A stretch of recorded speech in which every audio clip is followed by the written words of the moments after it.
जय जिनेन्द्र तज्जयति परं ज्योतिः समं समस्तैरनन्तपर्यायैः दर्पणतलैव सकला प्रतिफलति पदार्थमालिका यत्र। पंच परमेष्टि भगवान की जय। झूठ के बारे में हमने समझ लिया। झूठ के 4 भेद अच्छी तरह मालूम हो गए और चौथे भेद के 3 भेद भी मालूम हो गए। आइए थोड़ा रिवाइज कर लें। क्यों? अपने काम की चीज़ है, भूलनी नहीं, याद रखनी है। झूठ का पहला भेद, व्यक्ति मौजूद हो फिर भी मना कर देना। दूसरा, मौजूद नहीं है वस्तु फिर भी हाँ करना। तीसरा, मौजूद कुछ है उसे कुछ कहना। 3 भेद। चौथे भेद के फिर 3 भेद। पहला, गर्हित निंदनीय, ऐसे वचन नहीं बोलना। चुगली वाले, हंसी मजाक, खिल्ली उड़ाने वाले, ये गलत निंदनीय वचन है। दूसरे, सावध्य, छेदो भेदो मारो काटो, ऐसे वचन नहीं बोलो जो पाप प्रवृत्ति कराने वाले हों।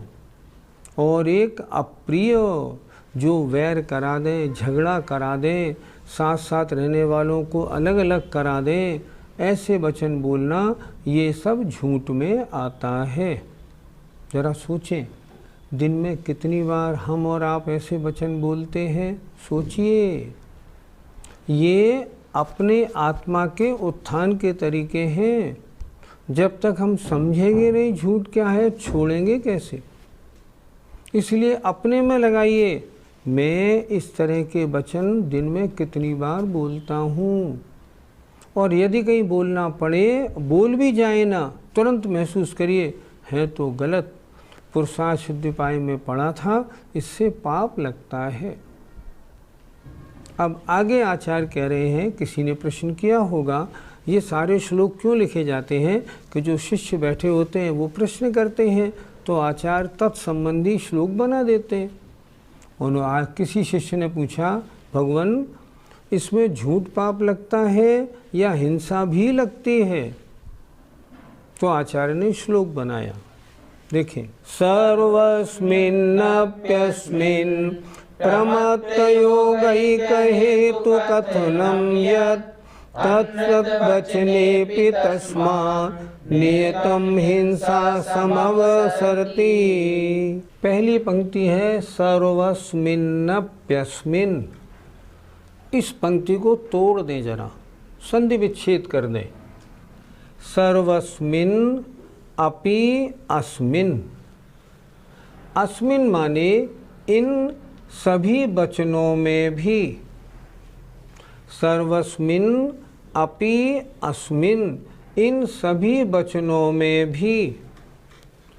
प्रमत्त योग एक हेतु कथनम यत। यत माने क्योंकि प्रमाद का योग ही एक कारण कहा गया है।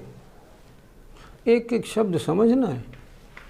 प्रमाद का योग ही एक हेतु कहा गया है। ऐसे जो वचन बोले जाते हैं झूठ, इनमें कारण क्या है? चित्त में राग द्वेष का होना। राग द्वेष नहीं है तो व्यक्ति गलत नहीं बोलता। और राग द्वेष का नाम ही प्रमाद है। प्रमाद माने कषाय। जब कषाय सहित होता है कोई, तब तो गड़बड़ बोलता है, नहीं तो क्यों बोले? तो क्या कह रहे हैं? यत माने क्योंकि सर्वस्मिन् अपि अस्मिन्, इन सभी वचनों में प्रमाद का योग ही एक कारण कहा गया है। इसलिए अनृत बचने भी तस्मात्, तस्मात् माने इस कारण से, अनृत माने झूठ वचन में भी, नियतम निश्चित रूप से, हिंसा समवतरती, हिंसा आती है, हिंसा उतरती है, हिंसा होती है।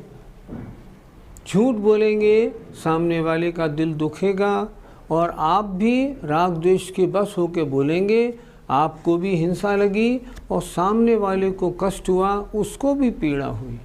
फिर एक बार देखें, सर्वस्मिन अपि अस्मिन, इन सभी वचनों में क्योंकि प्रमाद का योग ही एक कारण कहा गया है, इसलिए तस्मात् इस कारण से झूठ वचन में भी नियत माने निश्चित रूप से हिंसा आती है, होती है, ज़रूर होगी। पंडित जी, हर जगह प्रमाद प्रमाद का नाम आ गया है, इससे हमें क्या समझना चाहिए? सर्वार सिद्धि के रचयिता आचार्य पूज्यपाद स्वामी ने प्रमाद की परिभाषा दी है, कुशलेषु अनादरः प्रमादः। कुशलता में आदर नहीं होना प्रमाद है। बोलने में कुशलता, उसमें ढील करी, प्रमाद। हर जगह चलने में कुशलता, ढील करी, प्रमाद। ये प्रमाद कितने प्रकार का होता है, बहुत दिन पहले हमने कक्षा में बताया था, आज हम फिर बता रहे हैं। 4 प्रकार की खोटी कथाएं करना, देश कथा, चौर कथा, भोजन कथा, स्त्री कथा। 4 प्रकार की चर्चाएं, बैठे हैं, देश के बारे में घंटों चर्चाएं हो रही हैं, चोरी के बारे में चर्चाएं हो रही हैं, इधर उधर की महिलाओं के बारे में, एक्टरों के बारे में बातचीतें हो रही हैं, ये सब विकथा हैं, ये प्रमाद में आती हैं। कषाय, क्रोध मान माया लोभ रूप परिणाम, ये प्रमाद में आते हैं, क्योंकि कुशलता में अनादर है। कुशलता किसमें है?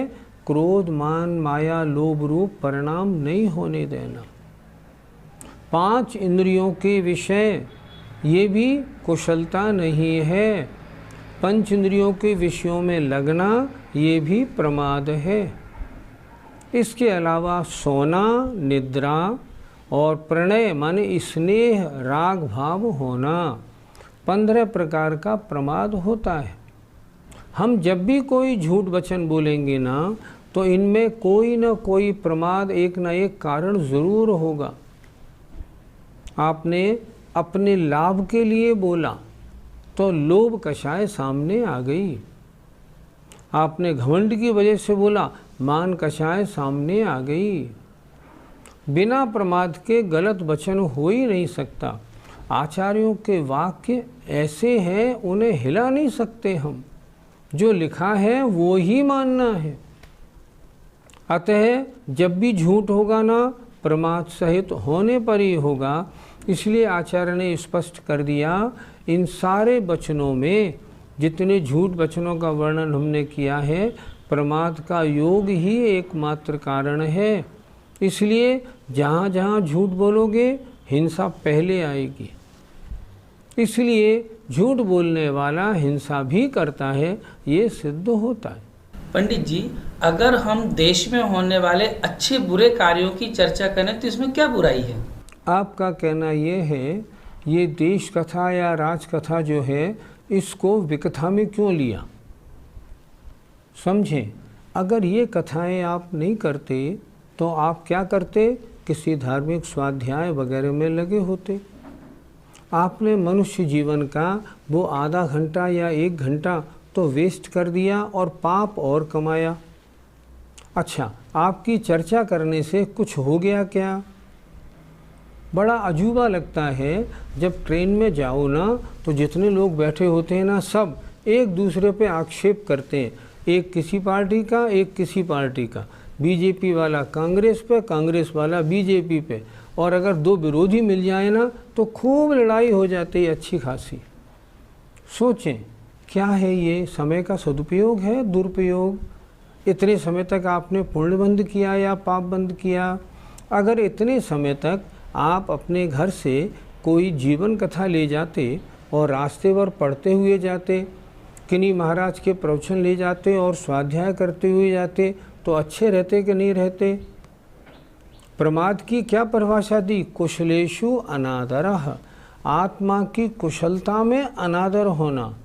आपने तो आत्मा को उतने समय तक देश की बातें उल्टी सीधी कह के और कर्म बंध से लीप दिया, तो कुशलता में अनादर हुआ कि नहीं? बिल्कुल हुआ।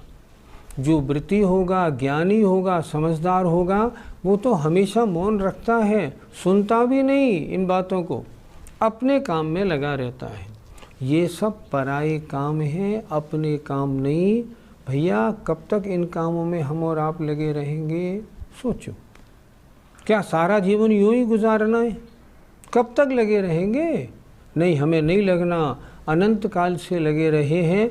अब इन सब झगड़ों को छोड़ के जो मौका मिला है आत्म कल्याण का, उसमें लगना है।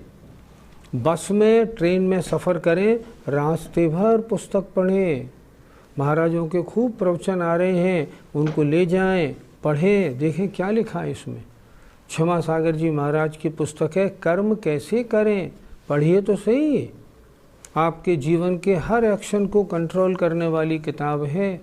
और आजकल तो महाराजों के प्रवचन खूब छपते हैं, आप ले जाइए, रास्ते में आवश्यक शुद्धि करके रास्ते भर पढ़िए, ताकि अशुभोपयोग से बचें, शुभोपयोग में लगें। मेरी तेरी देश की इसकी उसकी भलाई में कुछ नहीं रखा। पुरुषार्थ सिद्धिपाय ग्रंथ की सबसे अच्छी टीका है जो मुनि श्री प्रणम सागर जी महाराज ने लिखी है। बहुत उपयोगी और बहुत अच्छी है, और उनकी कुशलता देखने को मिलती है। नीचे एक दोहे में उन्होंने उस पूरे श्लोक को कैसे उभारा, कैसे समाया है, गजब है। जो अभी श्लोक हमने और आपने पढ़ा, इसका देखिए पद्यानुवाद उनका। विन प्रमाद के ये कभी वचन कहे ना जाएं। जितने झूठ वचन हैं बिना प्रमाद के कभी नहीं कहे जाते। अतः झूठ में जान लो, हिंसा पाप समाय। कितना सुंदर लिखा है। इसलिए समझ लेना, जहाँ झूठ है वहाँ हिंसा है ही। बहुत सुंदर पद्यानुवाद है। जहाँ से मिले ये नंदनी टीका, ये नहीं मंगला टीका है मुनि प्रणम्य सागर महाराज की। इस मंगला टीका को खरीदें और इस ग्रंथ का आनंद लें। आचार्य एक बात और स्पष्ट कर रहे हैं, कभी कड़े वचन, अप्रिय वचन, निंदनीय वचन बोले जाएं और उसमें प्रमाद का योग नहीं हो तो वो झूठ नहीं माने जाएंगे। हेतौ प्रमत्त योगे निर्दिष्टे सकल वितथो वचनानां हेयानुष्ठानादि रनुवदनं भवति न सत्यम। हेतौ कारण स्वरूप, प्रमत्त योगे प्रमाद का योग, निर्दिष्टे कहा गया है संपूर्ण असत्य वचनों का। क्या कह रहे हैं आचार्य? संपूर्ण झूठ वचनों का कारण प्रमत्त योग कहा गया है। प्रमत्त योग है तो झूठ है, प्रमत्त योग नहीं तो झूठ नहीं। तो आगे बता रहे हैं स्वयं, हेय अनुष्ठान आदेह, ये वस्तु छोड़ने योग्य है, ये करने योग्य है। आदि का अनुबदनम कहना असत्यम न भवति, झूठ नहीं होता है। कह रहे हैं अगर तुम ये काम करोगे तो इसका फल ये मिलेगा। सोचो तुम कर क्या रहे हो, सामने वाले को बात अखर रही है, फिर अखर रही है तो झूठ माना जाएगा? नहीं। अगर आपके प्रमाद योग नहीं है तो झूठ नहीं, प्रमाद योग है तो झूठ है। अगर आपने कषायवश वो बात नहीं कही, आपने उसके उत्थान के लिए वो बात बड़े पुचकार के बोली है, झूठ नहीं माना जाएगा, सही माना जाएगा। पंडित जी, बिना प्रमाद योग के क्या ऐसा नहीं कहा जा सकता कि एक कार्य करो और एक कार्य छोड़ो? कहा तो जा सकता है, बड़े मीठी मीठी बातों से कहा जा सकता है, पर एक बात और देखना, जो मीठा मीठा बोलते हैं वो किसी को बात चुभती नहीं, असर नहीं करती, और जब डर दिखाते हैं तब आदमी रास्ते पे आता है। बिना भय के प्रीति होती कहाँ है। हमारे यहाँ जयपुर में पहले एक महाराज पधारे, उन्होंने गलत कार्यों के करने के क्या क्या परिणाम होते हैं इनके बड़े अच्छी तरह वर्णन किए। सुन के हजारों लोग रास्ते पे आ गए। बाद में दूसरे महाराज पधारे, उन्होंने भी उन्हीं बातों को दोहराया, पर डराया नहीं। हुआ क्या, उनसे किसी में सुधार नहीं हुआ। इसलिए बिना डराए सुधार होता कहाँ। अब एक उदाहरण देता हूँ। अष्टपाहुड़ पढ़ रहे थे, अष्टपाहुड़ की सुतसागरी टीका में एक बड़ा अजब विषय पढ़ने को मिला जो दिल को हिला दिया।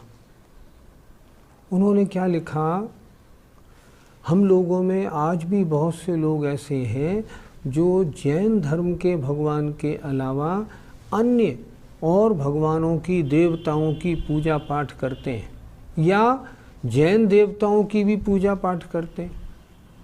तो वहाँ लिखा मिला, एक बार कुदेव को या अन्य देव को नमस्कार करने से 1,00,000 परस्त्री सेवन जैसा महापाप लगता है। ओ, सुन के हिल गए भैया, ये तो गजब हो गया। अब इतना नहीं दिखाएं तो आदमी छोड़े कैसे। और ये हकीकत है, बिल्कुल हकीकत है। उन्होंने कारण लिखा, उन्होंने कहा परस्त्री सेवन का पाप छोटा है, मिथ्यात्व पाप ऐसा है उसके बिना संसार छूटने वाला नहीं। इसलिए ऐसी बात कही जाती है ताकि सामने वाले को दिखाए तो रास्ते पे हो जाए। किसी ने अपनी बेटी को एक अच्छे पैसे वाले घर में देने के लिए, मान लो बेटी तो दिगंबर जैन थी, नॉन जैन में दे दी। आचार्यों ने क्या लिखा, आचार्यों ने लिखा, एक जन्म में दिगंबर जैन में उत्पन्न अपनी बेटी को अन्य धर्म में देने में उसके असंख्यात भव नष्ट करने का पाप लगता है। सुना, ओहो, हिल गए, ये तो बड़ी गजब की बात लिख दी। ऐसे वर्णन क्यों किए जाते हैं, ताकि इन बातों को सुन के सामने वाले में थोड़ी चोट लगे। पंडित जी, तो क्या ऐसे कठोर वचन लिखे बिना महाराज का काम नहीं चलता था? महाराज का काम तो चलता था, लेकिन महाराज ये भी जानते हैं आज जो श्रोताओं का समूह है बड़ा टेढ़ा है। अगर इसको पढ़ाना है ना तो अपनी भाषा को भी थोड़ा उनके अनुसार बदलना पड़ेगा, क्योंकि वो देख रहे हैं न बदलो तो अंतर नहीं होता।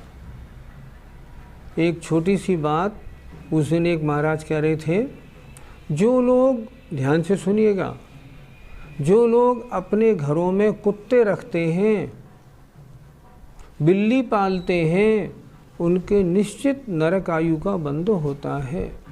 सोचो कितनी बड़ी बात। वो महाराज ने ऐसे लिख दिया, हाँ, शास्त्रों में लिखी हुई बात आपको बता रहा हूँ, और ये बिल्कुल ठीक है। महाराज आए, उन्होंने आपके घर में कुत्ता देख लिया, वापस चले गए। घर वाले बड़े नाराज, महाराज ऐसी क्या बात है? कह अरे तुम्हारे घर में कुत्ता था।